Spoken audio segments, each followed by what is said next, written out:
ஐந்தாம் தமிழர் சங்க நேயர்கள் அனைவருக்கும் வணக்கம். எமர்ஜென்சி அலர்ட் எக்ஸ்ட்ரீம் இந்த மெசேஜ் வந்து பலருக்கும் வந்திருக்கும். மக்களை பயமுறுத்துறதுக்காகவே இந்த மெசேஜ் அனுப்பியிருக்காங்க. அது ஏன்றது இப்போ உங்களுக்கு தெரியும் பாருங்க. 2 மாசத்துக்கு முன்னாடியே மெசேஜ் அனுப்ப ஆரம்பிச்சிட்டீங்க. எமர்ஜென்சி அலர்ட் சிவியர்னு அனுப்ப ஆரம்பிச்சிட்டீங்க. இது ஒரு டெஸ்டிங் மெசேஜ்னாலும் சொல்லிட்டீங்க. அப்போதுக்கு தேவையே இல்லாம எமர்ஜென்சி அலர்ட் எக்ஸ்ட்ரீம்னு பேரை மாத்துறீங்க.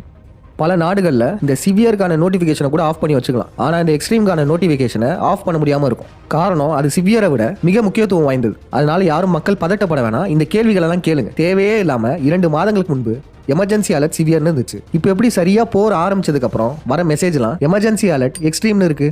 இப்போ புரிஞ்சதா? இது முழுக்க முழுக்க மக்களுக்கு போர் பயத்தை ஏற்படுத்துவதற்காக மட்டுமே தான் இப்படி அனுப்பிட்டு இருக்காங்க. இதனால் எந்த ஒரு பயனும் இல்லை. கலெக்டிவ் கான்சியஸா மக்களுக்கு போர் வரப்போகுதுன்ற ஒரு எண்ணம் வரணும், அவ்வளவுதான். நீங்களே யோசிச்சு பாருங்களேன். போர் சூழல், கரண்ட் கட் ஆயிரும். அதனால டிவி பார்க்க முடியாது, இன்டர்நெட்டும் இருக்காது. அதனால போன்ல இப்படி அலர்ட் மெசேஜ் வரும்னு சொல்றீங்கன்னு வச்சுக்கோங்களேன். கரண்ட் இருக்காதுல்ல. கரண்ட் இல்லைன்னா ஒரு நாள் கூட போன்ல சார்ஜ் இருக்காது. அப்ப 2வது நாள்ல எப்படி மெசேஜ் வரும்?